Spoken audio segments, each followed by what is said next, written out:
Bonjour à toutes et tous, merci d'être présents pour cette session dans laquelle on va parler de test container dans un contexte Spring Boot, Postgre et PostGIS. Ça va être un mix de retour d'expérience de ce que j'ai pu mettre en place et une grosse partie de code. Voilà. Petit sondage avant de démarrer. Qui fait déjà du test containers? Ok. Très bien. Avec Spring Boot ou hors Spring Boot? Ouais, ok. Donc là, on va partir vraiment de choses basiques. Hein. Donc il se peut que vous n'appreniez pas grand-chose pour ceux qui faites déjà du test container, mais bon, voilà. Euh, tac. Donc je me présente en quelques secondes. Moi, je m'appelle Sébastien. Je suis développeur chez Serly. Et puis, vous pouvez me suivre sur Twitter, si vous voulez, avec l'ID Seb Prunier. Petit disclaimer, alors forcément on va parler de test container, donc on va parler de Docker un petit peu. Je ne suis pas un expert Docker. Tous les projets sur lesquels je travaille depuis plusieurs années, on fait de la prod sur un PaaS qui s'appelle Clever Cloud. Et donc on push du code, ça build, ça déploie, c'est maintenu en conditions opérationnelles. Et voilà, on n'a pas du tout d'infra avec des conteneurs, du cube ou autre. Donc s'il y a des questions très précises sur Docker, je ne suis clairement pas la meilleure personne pour y répondre. Je pense qu'il y a des personnes beaucoup plus qualifiées que moi pour ça.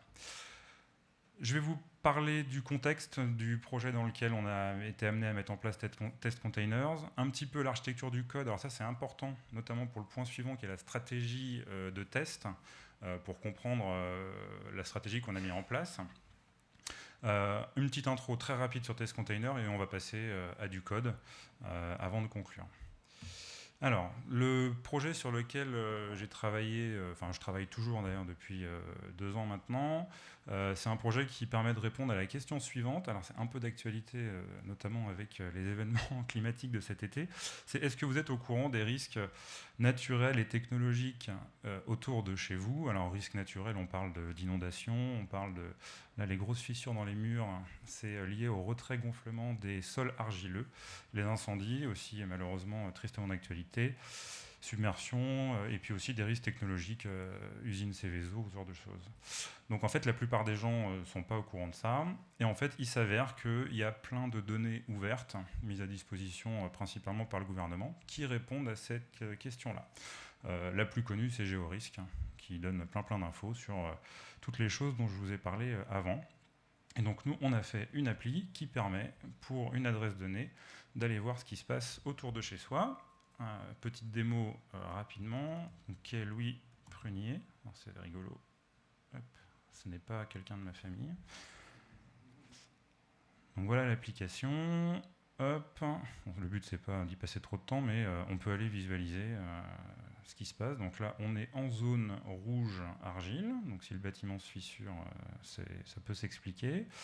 On va avoir des mouvements de terrain. Donc là, il n'y en a pas autour. On va avoir la partie submersion, une projection sur l'avenir aussi. En général, c'est pas très radieux. On a des données d'urbanisme aussi, par exemple, avec un plan d'exposition au bruit. Donc il doit y avoir un aéroport, si je ne m'abuse, ici. Voilà. Des monuments historiques, des services aussi, si vous voulez voir où sont les commerces, etc. etc. Donc ça, c'est le projet sur lequel j'ai travaillé. Et en termes d'architecture, ça fonctionne comme ça. Donc c'est big picture, hein, c'est très simple. Donc on a une partie, donc les fameuses open data dont je vous ai parlé. On a tout un mécanisme de synchronisation, enfin, en tout cas de copie de ces données-là dans une base de données à nous, donc une grosse base PostgreSQL et PostGIS. Donc la partie synchro est rien d'intéressant, on ne va pas en parler aujourd'hui. Il y a à peu près 50 gigas de données aujourd'hui pour avoir un ordre de grandeur. Et puis, tout l'enjeu, c'est cette brique d'API, et c'est sur cette brique d'API dont je vais vous parler de Test Container, qui est développée avec Spring Boot et qui tourne sur la JVM. Et donc, la petite démo que je vous ai faite, ça fait ni plus ni moins qu'appeler les API qu'on a développées. En termes d'architecture de code, on est sur quelque chose d'assez simple. On a une partie contrôleur pour traiter, enfin pour en tout cas gérer toutes les requêtes HTTP et les réponses JSON fournies par l'API. Une partie repository pour l'accès aux données. On a les contrôleurs qui appellent directement les repos. Voilà. Bon, ça fait essentiellement du passe-plat, il n'y a rien de transcendant. des modèles communs au contrôleur et au repo. On peut jeter un œil très rapidement sur le code si vous voulez. Voilà, un contrôleur, par exemple ici, qui s'injecte le repository et le repository qui va faire les requêtes SQL. On est sur des choses, je vais en reparler juste après, mais on fait du JDB, enfin on utilise le JDBC template de Spring, on écrit nos requêtes nous-mêmes, vous allez comprendre pourquoi. Voilà, on n'a pas de couche service ou que si c'est vraiment nécessaire, parce qu'on n'a pas trop de complexité finalement au niveau des contrôleurs. La complexité, elle se trouve au niveau des requêtes SQL. Et c'est pour ça, notamment, qu'on n'a pas utilisé d'ORM, parce que les requêtes peuvent ressembler à ce genre de choses. Donc là, on est sur du Postgre, mais surtout du PostGIS, donc qui est l'extension Postgre pour gérer des données géographiques, donc des points, des formes, etc. Et donc là, on a tout un tas de fonctions géographiques qui sont utilisées, par exemple des calculs de distance, par exemple des transformations d'un référentiel géographique à l'autre, etc., etc. Donc vous imaginez bien que ça, c'est pas une requête qui peut être générée par un ORM, d'où le choix de faire du SQL à la main. Voilà, c'est important de poser ça pour se dire, voilà, en fait, 100% des API font de la lecture de données, donc ça peut influencer notre stratégie de test, en fait, hein, donc c'est bien d'en parler 2 minutes, et la complexité dans les requêtes, comme je disais. Du coup, en termes de stratégie de test, alors là c'est pareil, je ne vais pas m'étendre, il y a un super quickie de Benjamin Cavy juste avant la pause déjeuner. Si vous voulez en savoir plus sur les stratégies de test, je vous invite à aller le voir. Et si vous voulez voir l'autre quickie qui est en parallèle, Benjamin a donné cette conférence à Sunnytech au mois de juin. Et c'est intéressant, je vous ai mis le lien. Donc, quand même, 2-3 mots là-dessus, c'est important. Quand on parle de test, on parle de quoi en fait? Donc, on peut identifier 3 principaux types de tests. Les tests unitaires, donc là, on teste vraiment une méthode d'une classe, voilà, quelque chose d'assez simple. Les tests d'intégration, on va commencer à assembler des composants les uns avec les autres et tester, vérifier que cet assemblage fonctionne correctement. Et des tests end-to-end, où là, on a vraiment une approche boîte noire de notre application ou de notre API, en l'occurrence, avec des tests qui pourraient correspondre aux actions faites par des utilisateurs. Donc en termes de stratégie, vous avez peut-être déjà vu ça dans des confs, on en a plusieurs qui existent. Donc il y a la stratégie pyramidale à gauche, là où on fait un maximum de tests unitaires, très peu de tests end-to-end, et puis on essaye de faire des tests d'intégration au milieu. Il y a la pyramide inversée où finalement on fait beaucoup plus de tests end-to-end, très peu de tests unitaires. Et puis on a aussi des approches en diamant où on va avoir peu de tests end-to-end, peu de tests unitaires et beaucoup de tests d'intégration. Bon, il n'y a pas une bonne ou une mauvaise stratégie. Je pense que c'est ce que dit Benjamin dans sa conf à un moment. Il y a la stratégie qui est adaptée à ce que vous faites. Ce qu'on peut dire quand même, c'est qu'un test unitaire en général, ça s'exécute plutôt vite. C'est très facilement reproductible, là où un test end-to-end, il va falloir avoir un environnement complet, donc ça va mettre plus de temps à s'exécuter, et comme on assemble des briques dont on ne maîtrise pas forcément le fonctionnement, on va dépendre de services tiers ou autres, et ben, la reproductibilité du test n'est pas forcément autant garantie qu'au niveau d'un test unitaire. Donc, quelle stratégie on a mis en place, nous, sur notre brique d'API? Et ben, en fait, on a fait un truc comme ça, au début, c'est-à-dire qu'on a fait des tests unitaires, mais finalement que sur ce qui était facile à tester, donc à savoir des méthodes qui n'avaient pas d'effet de bord, donc globalement par rapport à l'architecture du code que je vous ai montré avant, essentiellement des méthodes utilitaires, donc rien de bien transcendant. Mais du coup, hors de question quand même de produire quelque chose de pas testé, donc on a privilégié finalement l'écriture de tests end-to-end. Et là, pour le coup, on en a écrit beaucoup. Donc l'ordre de grandeur, les tests unitaires, on a à peu près 90 tests qui s'exécutent en 5 secondes. Donc on a notre code sur GitHub, il y a une GitHub Action qui va exécuter ces tests à chaque push ou à chaque pull request. Et nos tests end-to-end, là on en a 450. Donc là on a vraiment un volume de tests plus important. Alors il s'exécute assez rapidement parce que, encore une fois, vous avez vu, le code c'est assez simple, c'est du passe-plat, on va faire une requête dans la base. Donc à partir du moment où on a travaillé sur la performance des requêtes, les tests passent assez rapidement. Et ça permet de tester la chaîne complète d'un appel d'API. Voilà. Donc, comme potentiellement les accès à l'API peuvent être monétisés, ça nous paraissait important de privilégier ce type de test. Pour autant, ils ne sont pas forcément idéaux, ces tests-là, puisqu'ils sont exécutés manuellement, en fait. Ils ne sont pas intégrés dans le process de build, et ils nous servent principalement à faire de la non-régression, c'est-à-dire quand on déploie sur un environnement de staging ou autre, ou même sur nos postes en local, on exécute ces tests-là manuellement pour vérifier qu'on n'a pas cassé de choses. Juste un petit mot sur les tests end-to-end, comment ils sont faits, si ça peut vous intéresser, en 30 secondes. Ils ne sont pas codés en Java. En fait, comme le but du jeu, c'est d'aller vérifier les payloads JSON remontés par les appels HTTP qu'on fait à l'API, en fait, on s'est dit, on va faire du Node. Et donc, du coup, tous les tests end-to-end sont écrits en Node, avec Jest pour exécuter les tests, et avec une librairie qui s'appelle Supertest pour faire les requêtes HTTP, qu'on a wrappé ici dans un petit utilitaire pour gérer l'autente. Et voilà, chaque test, finalement, est assez simple. On écrit le payload qu'on attend, on fait la requête et on vérifie que le payload qu'on reçoit correspond à ce qui était attendu. Voilà, donc ça fait le job. Les limites de ça, donc comme je disais, c'est exécuté manuellement. Ça nécessite un environnement complet de disponible, donc il faut avoir une base de données installée avec les 50 gigas de données dedans.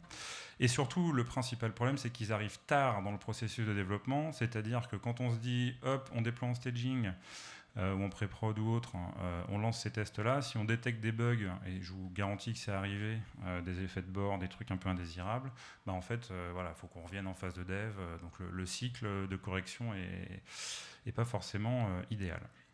Donc du coup, on s'est dit, par rapport à notre stratégie, là, ça serait peut-être bien de faire quelque chose sur la partie au milieu, là, et donc de faire des tests d'intégration, notamment pour les composants d'accès aux données. Et donc c'est là qu'on a commencé à regarder ce qui existait du côté de Test Containers. Alors Test Containers, c'est quoi? C'est une librairie Java, alors mais pas que, on en parlera dans la conclusion, hein, il y a plein d'autres langages qui permettent de faire du test container. L'idée, c'est de donner accès à peu près tout ce qui peut être démarré à travers un conteneur, via un conteneur Docker. Donc ça, c'est tout à fait vrai pour une base PostgreSQL, par exemple. Mais ça peut être du Kafka, du Redis, tout ce que vous voulez. À partir du moment où il y a une image Docker, vous pouvez, via Test Container, démarrer le conteneur dans vos tests et l'utiliser, etc. Ce qu'on a trouvé cool dans Test Container, c'est que ça permet enfin d'avoir une solution propre pour écrire des tests, notamment de nos composants d'accès aux données. Alors, moi, je me suis souvenu d'une époque où on faisait des choses un peu bizarres. Alors, soit on écrivait beaucoup de mocks, en fait, on bouchonnait la base de données, alors au final, on testait pas grand-chose. Là, je vous rappelle, le but, c'est de tester les requêtes SQL, quand même, voir si elles fonctionnent. Vous avez vu la taille des trucs et la complexité. Et on a même fait des trucs un peu bizarres à une époque, je ne sais pas si vous avez fait ça, peut-être je suis le seul à avoir fait des trucs comme ça, où on utilisait beaucoup Hibernate à un moment, et puis qui faisait de la prod, c'était déployé en prod avec une base Oracle, on n'avait pas de base Oracle en dev, et on faisait des tests unitaires en montant une base mémoire HSQLDB ou H2, et puis nos tests unitaires finalement testaient nos DAO, mais avec une base mémoire qui n'était pas du tout la base de prod, et en fait au final on perdait notre temps à écrire des tests qui testaient pas grand chose. La complétude du langage n'était pas la même entre le SQL de HSQL et celui de Oracle, donc on pouvait même pas tout tester. Donc je trouve que ça répond à cette problématique-là qu'on avait il y a quelques années. On va pouvoir vraiment tester réellement avec la vraie DB nos composants d'accès aux données. Ce qui est cool aussi, c'est que ça marche très bien avec les GitHub Actions. Le seul prérequis, je le dis maintenant histoire de ne pas oublier, c'est d'avoir Docker de dispo sur votre poste. Donc moi j'ai le Docker pour Mac là, sur mon ordi, voilà. Et sur GitHub, alors j'ai pas été voir exactement pourquoi ça marchait, mais en tout cas, il n'y a pas de souci. Les tests test containers s'exécutent bien, donc ça veut dire qu'il y a un environnement Docker de dispo quand une GitHub action s'exécute. On va passer à la partie démo. Alors hier, ça s'est bien passé. J'espère que je ne vais pas avoir l'effet Bonaldi, mais on n'est pas à l'abri. Mais c'est pas grave. Au pire, j'ai les exemples. Hop, tout prêt si jamais un incident arrive. Alors, avant de rentrer dans des vrais tests, peut-être quelques petits exemples. Alors déjà, on peut peut-être aller voir ce qui se passe dans le POM. Donc on a 3 choses. On a la dépendance vers test container. Okay. On a la dépendance vers, en gros, ce qui va bien pour faire du test container dans JUnit 5. Et on a ce qui va bien pour monter des conteneurs PostgreSQL. Alors ça, on n'est pas obligé de le faire, mais c'est un module Postgre pour test container qui va nous faciliter un peu la vie, et on va le voir dans le deuxième exemple. Donc premier exemple. Donc là, je vais démarrer un conteneur tout bête, qui est un générique container. Ok. Donc, hop. Et donc là, je vais aller chercher une image Docker, par exemple, une image Alpine en version 3.16. Ok. Voilà. Et en fait, alors là, je vais faire un petit truc. Ça n'a pas forcément de sens dans le cadre d'un test, hein, mais c'est juste pour vous montrer comment on déclare un conteneur et comment on fait en sorte qu'il soit utilisé dans le test. En fait, je vais lui passer une commande, histoire qu'il ne s'arrête pas dès que je le démarre, parce que là, c'est juste une image Linux, donc si je fais ça, il va démarrer puis s'arrêter tout seul. Donc là, je passe une commande qui va laisser le conteneur up, qui est la commande top. Bon, bref, peu importe. Ce que je vais faire, c'est que je vais dire que ça, c'est un container. OK. Et je vais annoter ma classe de test avec test containers. Donc ça va permettre de gérer le cycle de vie du conteneur, donc le démarrer au début du test, l'arrêter à la fin. Je l'ai mis statique, ce qui fait que ça va être le même conteneur pour toutes mes méthodes de test. Si je ne mets pas la statique, ça va démarrer un nouveau conteneur pour chaque test. Donc ça, c'est à vous de voir en fonction de ce que vous voulez. Évidemment, si vous ne mettez pas statique, le temps d'exécution de la classe de test va être plus long, mais si vous avez besoin d'avoir un truc neuf à chaque fois, faites comme ça. Et puis là, ce qu'on va faire, c'est on va aller vérifier que le conteneur tourne. Donc, on vérifie qu'il tourne, tac, et on va loguer l'ID du conteneur, container.container.id. Voilà. Oui, alors si voilà, c'est là que Bonaldi commence à... Hop. Et on va exécuter ce test-là. Alors là, il faut dire que je l'ai déjà exécuté avant, donc je pourrais couper l'accès au réseau. J'ai tout dans mon registry Docker local. Voilà, donc, sinon, ça peut prendre un peu de temps, le temps qu'il aille fetcher les images, etc. Mais là, vous voyez, ça s'est exécuté assez rapidement, et on va retrouver tout en bas l'ID du conteneur. Bon, après, je ne vais pas vous montrer tout ce qu'il y a de dispo sur le conteneur, mais on peut exécuter des commandes, par exemple. Voilà, là je vais exécuter la commande ls, par exemple, avec l'option AL. Donc ça me retourne un test, un exec result, voilà. Et puis je peux aller loguer ça aussi, le result, merci. Je vais prendre la sortie standard du résultat, voilà. Donc si je le relance, tac, ça va m'afficher le ls de la racine de mon conteneur. Voilà. Donc voilà, on peut faire à peu près tout ce qu'on peut faire à la main avec la commande Docker, mais là en Java cette fois-ci. C'est bon pour ça. N'hésitez pas, on peut prendre les petites questions au fur et à mesure s'il y en a. N'hésitez pas à m'interrompre, aucun souci. Donc je parlais du module PostgreSQL pour test container. Donc là, l'avantage, c'est que je ne vais pas utiliser un générique container. Alors je pourrais très bien le faire, hein. Je pourrais ici mettre l'image vers l'image Docker Postgre avec la version que je veux. Mais en fait, il y a un module qui va m'apporter un peu plus de fonctionnalités. Donc allons-y. Et ça, c'est un PostgreSQL container. Hop, voilà. Et je fais un new PostgreSQL container, et là je vais lui dire la version que je veux, donc la version 12 en l'occurrence, nous sur notre stack. Voilà, donc vous vous rappelez, je dis que c'est un container, et je rajoute le @testcontainers. Ici, on va vérifier, pareil, que le conteneur tourne. Donc là c'est pareil, c'est juste un exemple, hein, c'est pas un vrai test. Up is running. Et surtout on va aller utiliser d'autres méthodes des méthodes spécifiques mises à disposition par le PostgreSQL container, donc à savoir container. Par exemple, l'URL JDBC à laquelle je vais pouvoir me connecter pour exécuter mes tests, enfin configurer toute ma grappe d'objets Spring, notamment ma data source. Et on peut aussi aller printer le username et le password ici que le conteneur, enfin que test container m'a automatiquement généré.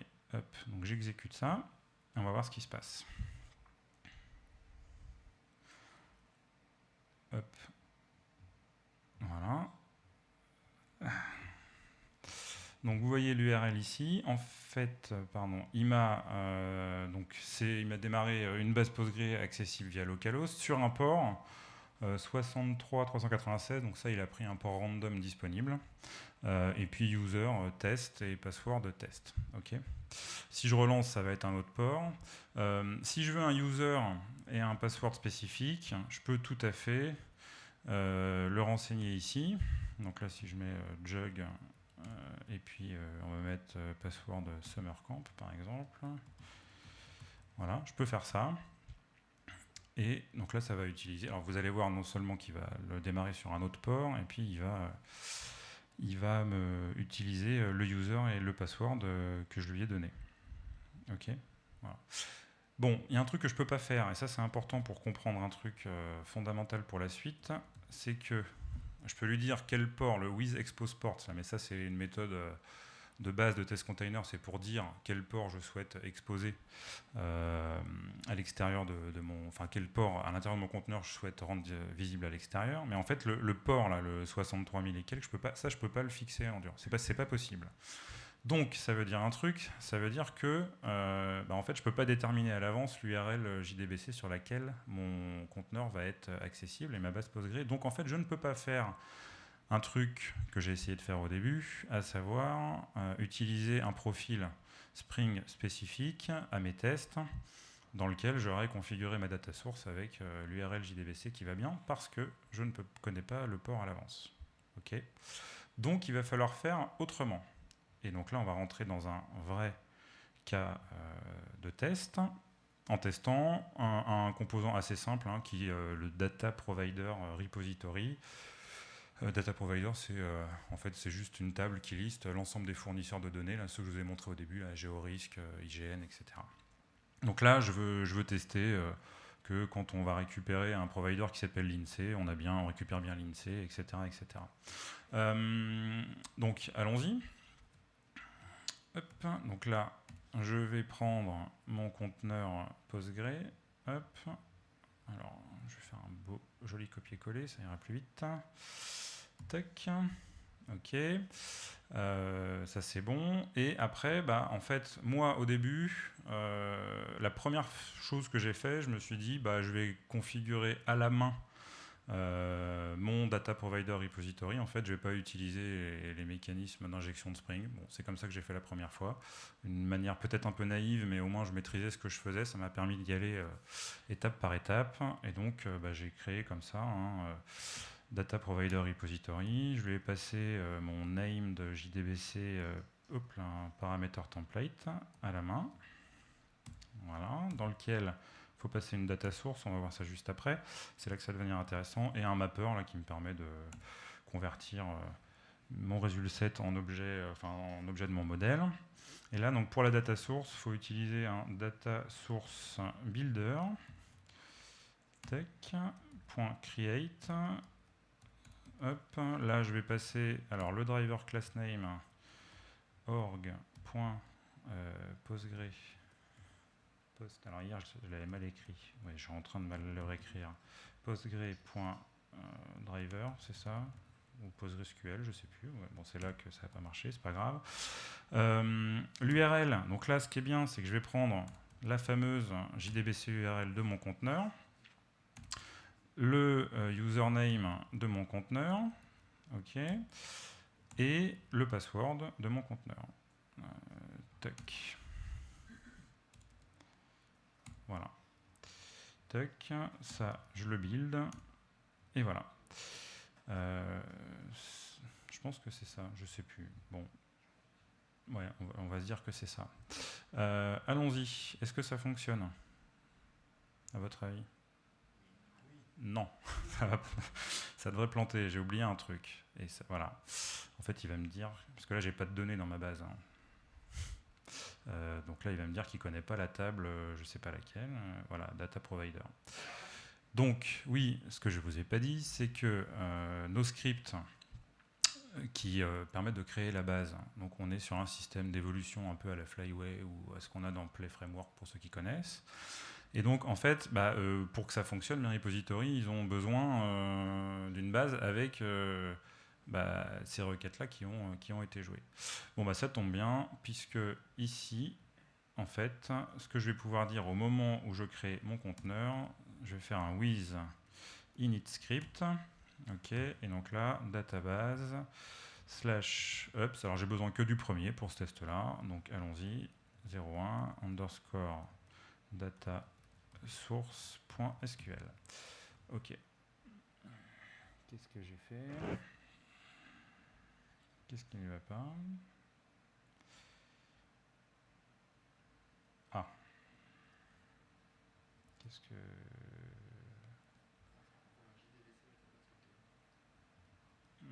Alors c'est bizarre parce que ça marche bien. Voilà, ça commence. C'est pas très grave. On va regarder là ce qui se passe. Tac. Bon, c'est censé. Ah oui, c'est qui? Oui, d'accord. Ok, oui, il manque ça, c'est ça. Voilà. Bref, oui, j'étais un peu trop rapide. Et donc là, ça devrait mieux se passer normalement. Tac. Est-ce que vous avez des questions à ce stade, avant qu'on ait le temps que le test s'exécute correctement cette fois-ci? Voilà. Donc vous voyez, à ce stade-là, c'est plutôt simple, test container. Hein. On déclare notre conteneur, on met test container en haut de la classe et il gère ça pour nous, le cycle de vie, tout ça. Bon, après, personne m'a tanké, mais peut-être vous n'avez pas envie de faire ça. Ça a permis de voir quand même qu'il fallait configurer la data source avec finalement les infos qui venaient du conteneur. Donc, du coup, on va voir pour faire ça un peu plus propre et un peu plus de manière standard par rapport à ce qu'on peut faire avec Spring. Alors, il y a deux façons de faire pour faire ça. Donc, l'idée, c'est que je m'injecte un data provider repository et je l'utilise directement dans mon test. Ça, c'est un peu plus propre. Et donc, pour ça, il y a deux façons de faire. Je pense que j'ai le temps de vous montrer les deux. La première, qui est un peu l'ancienne façon, c'est une classe statique qui va me permettre d'initialiser mon contexte Spring. Alors là, je vais le copier parce que là, franchement, sinon ça va pas bien se passer. Voilà. Et donc là, oups, désolé. Là, il faut que j'implémente une méthode initialize ici, dans lequel je vais pouvoir. Alors là, je l'ai copié parce que sinon, ça n'a aucun intérêt de faire ça en live. Tac. Où finalement, là, je suis en train de définir trois propriétés dans mon contexte Spring qui sont la data source URL, le username, le password, et en allant chercher, encore une fois, ce qui a été configuré par test container au niveau de mon conteneur. Voilà. Et, ah oui, petit truc aussi, il faut que ça c'est la magie de Spring, il faut que je dise à ma classe qu'il doit utiliser cet initializer-là pour charger l'application context. Donc là, normalement, ça devrait fonctionner.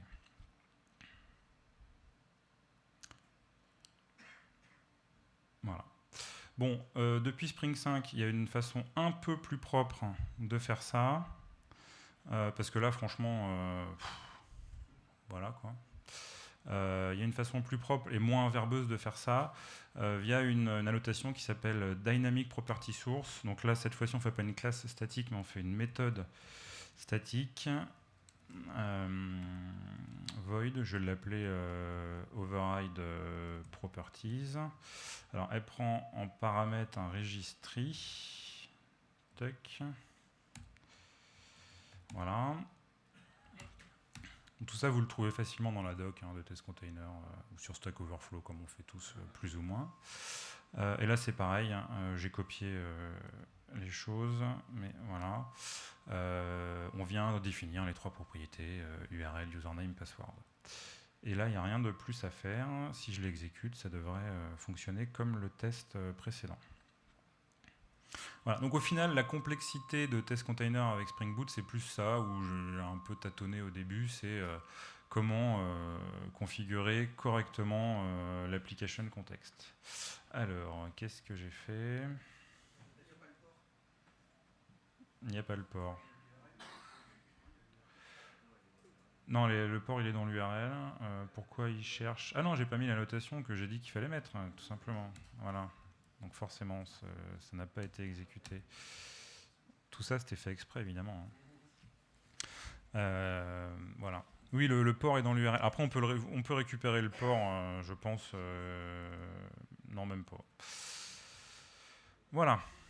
Alors, ensuite, donc, un autre test, il nous en reste 2, donc on est à peu près pas mal sur le timing. Là, l'idée, c'est de tester cette fois-ci un autre repository là, qui va vérifier, qui va permettre de récupérer la liste des régions françaises, une région, etc. Donc là, j'ai pris le test configuré comme précédemment, j'ai mes 2 tests qui sont là, sauf que cette fois-ci, ce repo-là, il a besoin aussi d'un deuxième script, qui est le V002, la région.sql. Donc je me suis dit, je suis naïf,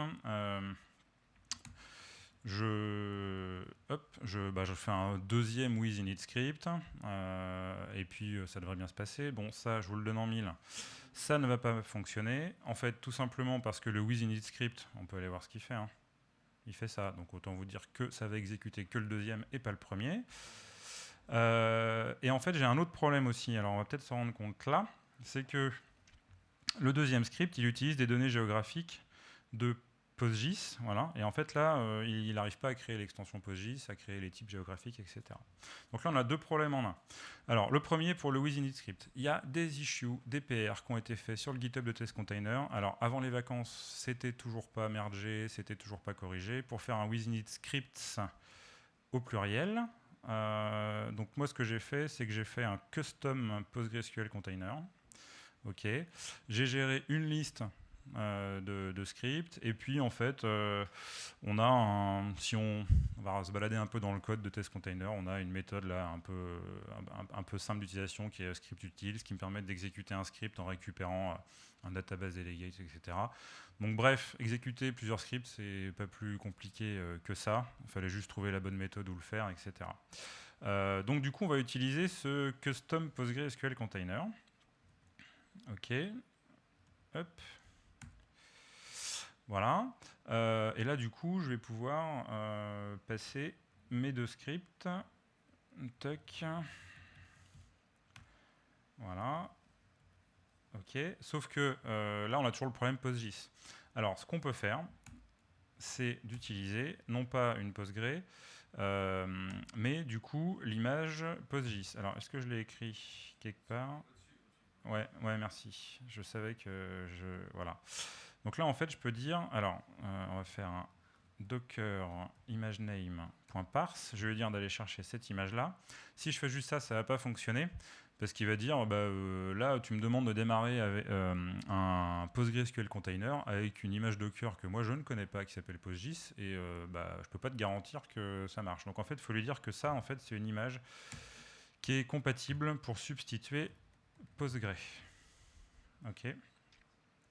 Et là, normalement, mes tests devraient fonctionner. Voilà, donc là c'est le deuxième petit trick, c'est cette histoire, bon déjà d'exécuter plusieurs scripts. Alors on n'est pas les seuls à avoir eu ce besoin-là. Donc peut-être qu'il faudrait se repencher sur la PR, la relancer, parce qu'elle a été fermée automatiquement par les bots, Git, GitHub, voilà, bon bref. Le code n'est pas hyper complexe, donc ça vaudrait le coup. Mais peut-être que depuis 2 mois, c'est fait, je ne sais pas. Et puis, il y a ce petit truc-là. Là. Si vous voulez utiliser un conteneur custom à vous pour un module de test container, bah, il faut faire ça, là, dire que votre image Docker est compatible avec ce qui est censé être supporté par le module. Voilà pour ça. Un dernier truc cool qu'on a pu faire en termes de test. Alors, je ne vais pas le live coder celui-là parce qu'il n'y a pas grand intérêt. Je vais vous montrer directement la solution. C'est un truc, et ça j'aime bien. Parce que pour ceux qui ont déjà utilisé des systèmes d'évolution, alors je ne sais pas si ça vous est arrivé, mais est-ce que vous êtes sûr à 100% que si vous enchaînez tous les ups et tous les downs à suivre, tout marche bien? Bon, ça, tous les projets sur lesquels j'ai fait ça avec Play, il y a forcément un moment donné où on écrit un up qui en fait dépend de données qui ont été insérées et puis en fait qui ne sont pas dans les ups précédents et bim, ça marche pas. Donc en fait, on peut faire un test tout simple qui exécute. Alors là, on n'est pas...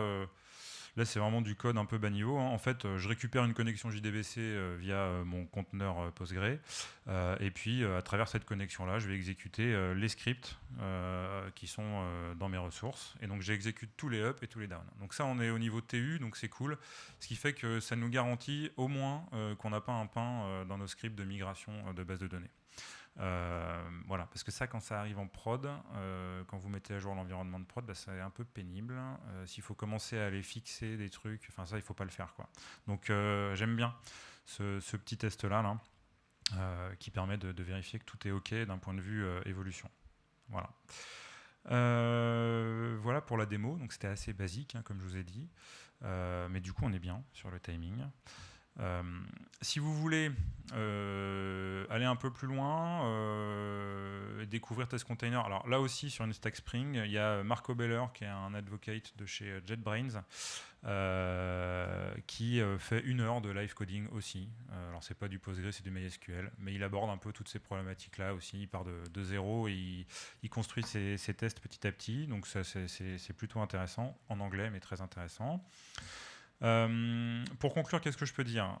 Moi, je trouve que, alors autant je ne suis pas ultra convaincu de Docker, Cube en production, en tout cas pas pour les besoins que j'ai eu moi sur les projets sur lesquels je suis intervenu, autant je trouve que ce use case Docker là, sur la partie test d'intégration a vraiment une plus-value pour justement faire enfin des vrais tests des composants d'accès aux données.